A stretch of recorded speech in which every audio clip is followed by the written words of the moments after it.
नमस्ते, नमस्कार, सलाम, प्रणाम, दंडवत बंदगी। इससे पहले आप सभी ने सुना कि किस तरह नाथों का सामना करना पड़ा कबीर साहब को और तत्वा जीवा को किस तरह कबीर साहब अपना शिष्य बनाए। अब आइए आगे सुनते हैं ज्ञानी जी का प्रसंग। ज्ञानी जी से कबीर साहब की मुलाकात हुई और फिर एक बार चोलीपंथी साधु से सामना करना पड़ा कबीर साहब को, और इसमें बड़ी रहस्यमय कथा है। एक रामदास को भगवान कैसे दर्शन दिए, तो आइए सुनते हैं।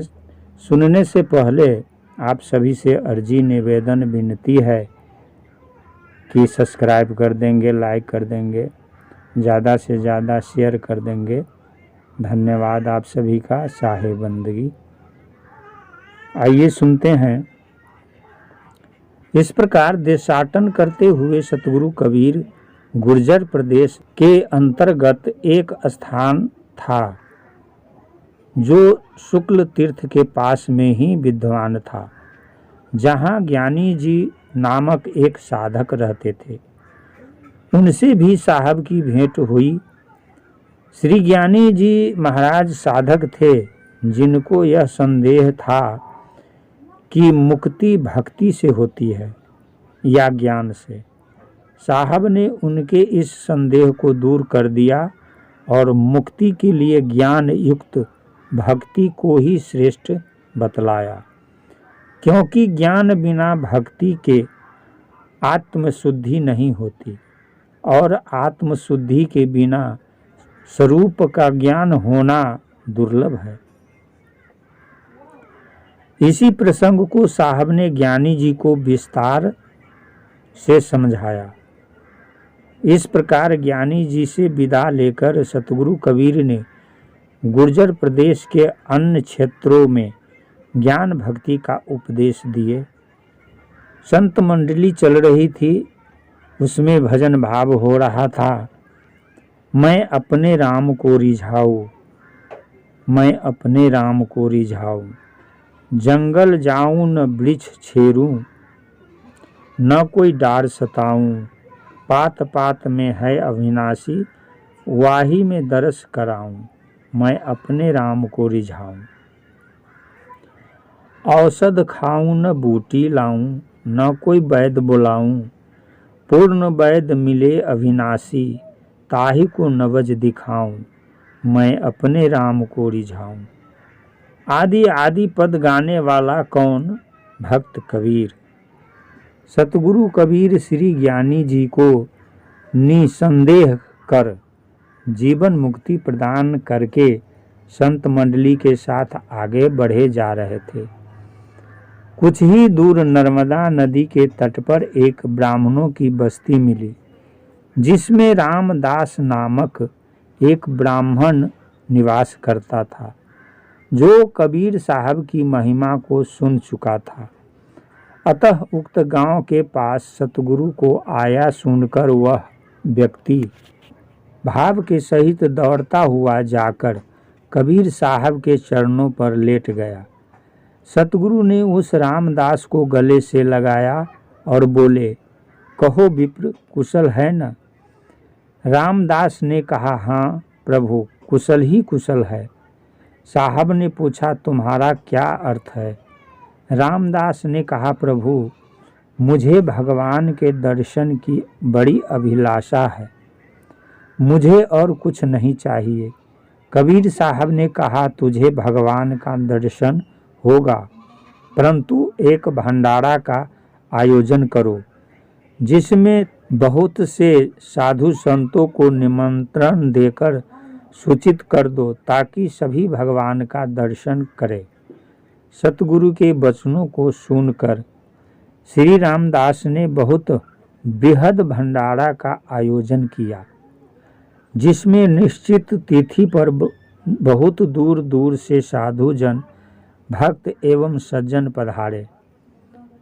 उस स्थल से थोड़े ही दूर पर सतगुरु कबीर भी संत मंडली के साथ आसपास के लोगों को भगवत नामों को श्रवण करा रहे थे।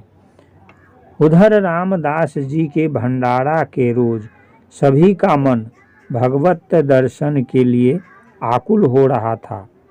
सभी लोग बड़ी उत्सुकता के साथ श्री हरि के दर्शन के लिए प्रतीक्षा कर रहे थे। दिन के 3 पहर बीत गए। सभी लोग भूखे छटपटा रहे थे। कुछ लोग कबीर साहब को झूठा बना रहे थे, कुछ लोग रामदास को फटकार रहे थे, कुछ लोग कहते रहे कि यह बुलाकर सभी को भूखों मार रहा है। तब तक एक विशाल काय भैंसा शरीर में कीचड़ लपेटे हुए रामदास के यज्ञशाला में दिखाई दिया और उसने अपने शक्तिशाली सिंघों से यज्ञशाला को नष्ट भ्रष्ट कर दिया और वहां से जाकर पाकशाला में भोज सामग्री हलवा पूड़ी लड्डू आदि को चट करने लगा और इधर उधर घूम घाम के बची हुई सामग्रियों को यत्र तत्र बिखेरने लगा।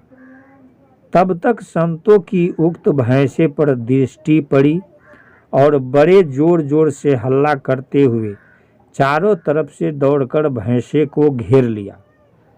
इसी बीच में रामदास भी कहीं से आ पड़े, जो लाठी लिए हुए भैंसे भगवान की सेवा करने लगे।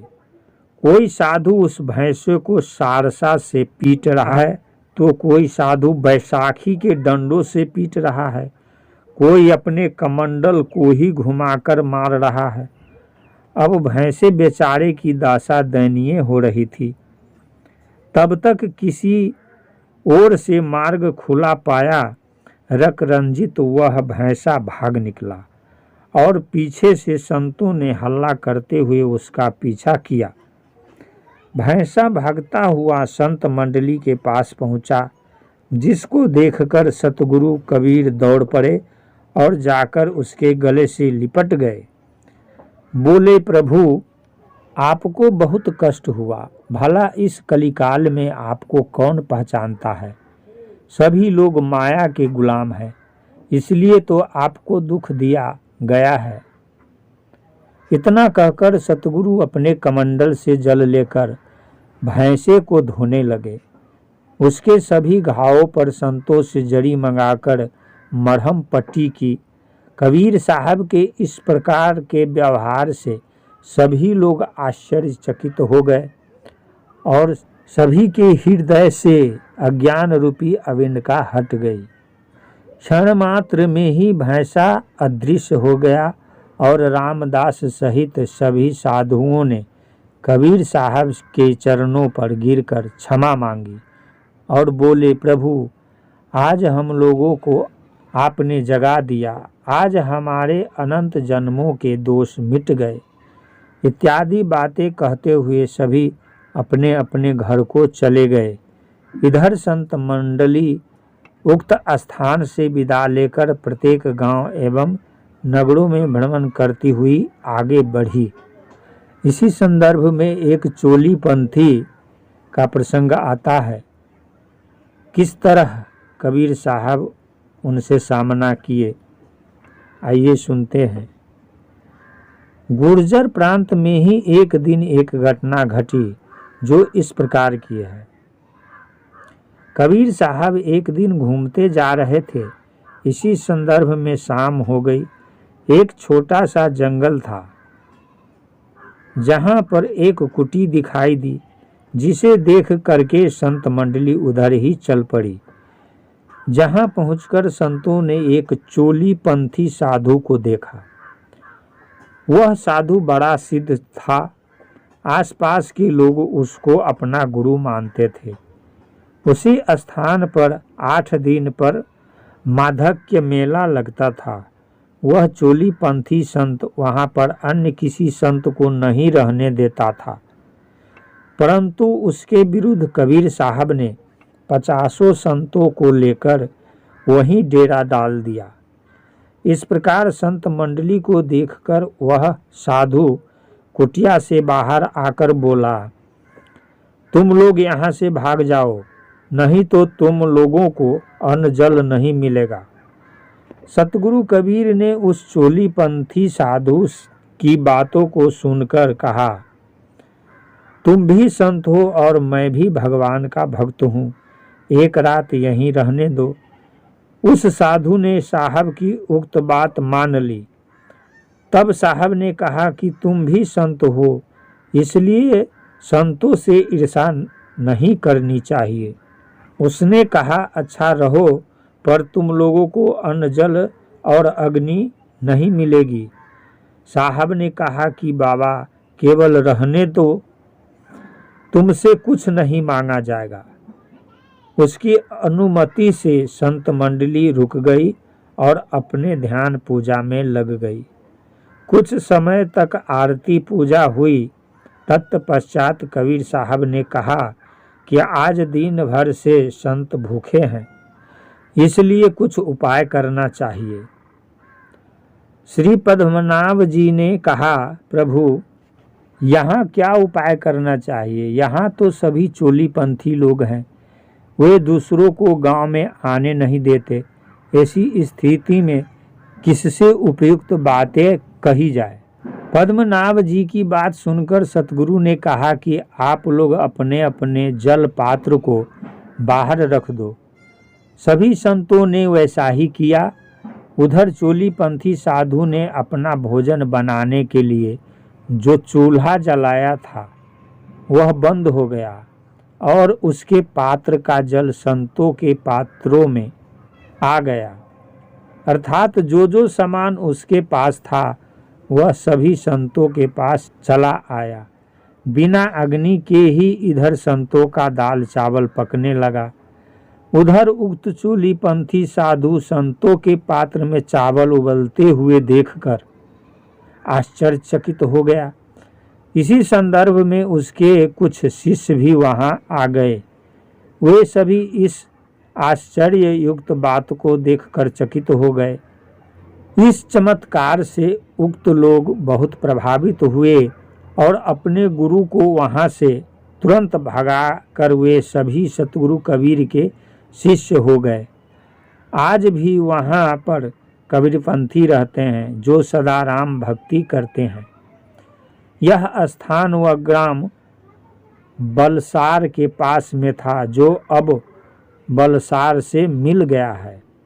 अतः एवं उस स्थान की जनता को दुष्कर्मों से विरत कराते हुए वहां से संत मंडली ने महाराष्ट्र की सीमा में प्रवेश किया। वहां के प्रत्येक ग्राम वनों पर्वतों के निवासियों को ज्ञान रूपी अमृत पिलाया। महाराष्ट्र के लोग शीलवान थे, इसलिए सतगुरु कबीर का विरोध नहीं हुआ। सभी लोगों ने गुरुदेव का स्वागत किया और राम भक्ति के उपासक बन गए। इस प्रकार से महाराष्ट्र के कोने कोने में जाकर सतधर्म एवं प्राभक्ति का उन्होंने प्रचार किया। फलस्वरूप उस प्रांत के लोग सहर्ष वैष्णव धर्म में दीक्षित हो गए। प्रत्येक जनपद के लोग अपने अपने ग्रामों में ले जाकर संतों का समादर करते थे। इस प्रकार महाराष्ट्र प्रांत में कई महीनों तक धर्म प्रचार होता रहा। तदुपरांत संत मंडली ने महाराष्ट्र को प्रबुद्ध बनाकर कर्नाटक क्षेत्र की ओर प्रस्थान किया, जहाँ पर वैष्णव धर्म का पहले से भी बोलबाला था। सतगुरु को वैष्णव समझकर वहाँ के निवासी अति प्रसन्न हुए। कर्नाटक के प्रत्येक जनपद में जाकर श्री राम भक्ति का प्रचार प्रसार किया गया। संत मंडली क्रमशः दक्षिण की ओर बढ़ती जा रही थी। इसी संदर्भ में बंगलौर के पास एक शाक्त सिद्ध से समागम हुआ, जिसका नाम था पूर्णानंद। वह शाक्त सिद्ध बहुत बड़ा प्रभावशाली था। उसके प्रभाव से वहाँ की जनता प्रभावित थी। सतगुरु कबीर को संत मंडली के साथ आया जानकर वह अति कुपित हो गया। उसने अपने तंत्र बल से एक कुत्ता भेजा बहुत अच्छा प्रसंग है। यहाँ देखिए किस तरह वह संत कुत्ता भेजा सतगुरु कबीर के पास और कहा कि जाकर कबीर को काट लो। उसने मुझे नमस्कार न करके मेरा अपमान किया है। वहाँ से कुत्ता चल पड़ा और सतगुरु के पास आया। गुरुदेव अंतर्यामी थे। उक्त सिद्ध की करामात जानकर बोले, आइए भैरवनाथ, आपका स्वागत है। सतगुरु की वाणी को सुनकर कुत्ता अपने स्वर में रोने लगा। सतगुरु ने उसको शरणापन जानकर अपनी योग माया से मनुष्य बना दिया। मनुष्य के बनते ही संत मंडली में अचंभा व्याप्त हो गया। सभी लोग सतगुरु कबीर का जय जयकार करने लगे और वहाँ की उपस्थित भीड़ इस आश्चर्य भरी घटना को जानने के लिए उत्सुक हो गई। सतगुरु कबीर ने उक्त घटना को ज्यों का त्यों सुना दिया। पूर्णानंद के व्यवहार से वहाँ के आसपास के लोगों को बहुत रोष हो आया और उन लोगों ने जाकर उसको वहाँ से भगा दिया। अंत में पूर्णानंद ने संत मंडली के समक्ष आकर क्षमा मांगी और गुरुदेव से कहा कि मुझे सत्य धर्म का उपदेश दीजिए। पूर्णानंद को जिज्ञासु जानकर सतगुरु ने कहा कि संतों को किसी से ईर्षा राग देश नहीं करना चाहिए, क्योंकि राग देश ही भवबंधन का कारण है। निर्भिमान होकर आत्मचिंतन एवं हरि नामों का सुमिरन करना चाहिए, यही सनातन धर्म है। इतना कहकर सतगुरु कबीर स्वरूप में समाधिस्थ हो गए। रात भर संत मंडली ने वहाँ निवास किया और प्रातः ही आगे के लिए प्रस्थान किया। वहाँ के निवासियों ने श्रद्धा भाव के साथ संतों को बहुत दूर तक पहुंचाकर विदा लिया। उधर संतों ने स्थानीय लोगों से संतुष्ट होकर अनेक प्रकार के आशीर्वाद दिया।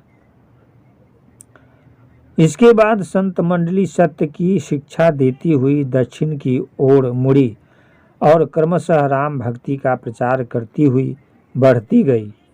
दक्षिण में कहीं कहीं संस्कृत के प्रकांड विद्वानों से संघर्ष भी करना पड़ा, जिसमें सभी पराजित हुए। उन पंडितों में कुछ के नाम और उनकी मान्यताएं निम्नलिखित हैं। योगाजीत नाम के पंडित से वार्ता हुई, जो कहता था कि कर्मकांड के त्याग से मुक्ति संभव नहीं है, क्योंकि बिना कर्म के ज्ञान होना संभव नहीं है और ज्ञान कर्म साध्य है। इसलिए वेदोक्त कर्म करने वाला सर्वोत्कृष्ट है। आप क्यों कर्मवाद का विरोध करते हैं? इसलिए मेरा पक्ष सत्य है। इस बात के खंडन में सतगुरु ने कहा कि पंडित जी, कर्म से जगत हुआ है, कर्मजन्य होने से अंतोगत्वा इस जगत का नाश देखा गया है। इसलिए कर्म करके जो उत्पन्न होगा वह शाश्वत एवं चिरंतन नहीं हो सकता। पंडित जी, आपको भ्रम हो गया है। आपने शास्त्र पढ़ा है लेकिन सत्संग नहीं किया है। सतगुरु की बात को सुनकर पंडित योगाजित एवं प्रेम दर्शनम मौन हो गए। साहब ने कहा, सत्संग करो, राम भजन करो, मौन होने से कार्य का संपादन नहीं होगा। साहब का उक्त कथन सुनकर पंडित योगाजीत एवं प्रेम दर्शनम सतगुरु के चरणों पर गिर गए और बोले, भगवान मुझे मार्गदर्शन कराइए। सतगुरु ने सहज ध्यान की विधि को बतलाकर दोनों पंडितों के मस्तक पर अपना कर कमल रख दिया। इसके बाद दोनों पंडितों की समाधि लग गई। संसार की सारी वासनाएं नष्ट हो गई, आशा की बेड़ियां टूट गई। श्री राम नाम का जप करते हुए दोनों पंडित समाधि से जागृत अवस्था में आए और साहब के चरणों पर गिर पड़े। साहब ने उन दोनों पंडितों को अनेक प्रकार के ज्ञान के प्रसंग को सुनाया, जिससे दोनों पंडित सहित वहाँ के अन्य लोग भी कृतकृत्य हो गए।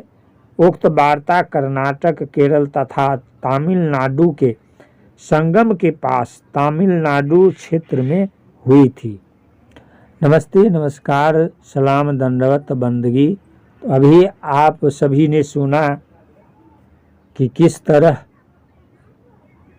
कबीर साहब को कहाँ कहाँ संघर्ष करना पड़ा और सबको ज्ञान उपदेश दिए। तो फिर आगे मिलते हैं आचार्य सुरती गोपाल जी साहब से। तब तक के लिए शाहे बंदगी, शाहे बंदगी, शाहे बंदगी।